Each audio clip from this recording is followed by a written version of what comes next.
Hello everyone, here's Eve. Welcome to Pimax Progress Update. In this video, we've got a software update and some long-awaited shipping news. Let's go! First up, the new Pimax Play 2.0 is officially out in open beta with a redesigned UI and a new Pimax home.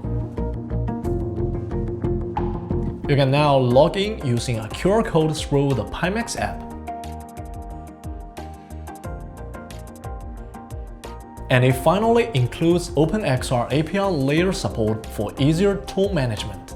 You can also pin your favorite games in the library for quicker access. On the performance side, the system UI now supports smart smoothing, forward rendering, and a new curved mode. These updates work across the 5K Super, 8KX, Crystal series, and the Dream Air. For original Crystal owners, if you want the Wi-Fi streaming for your headset, contact Quora on OpenMR, link in the description.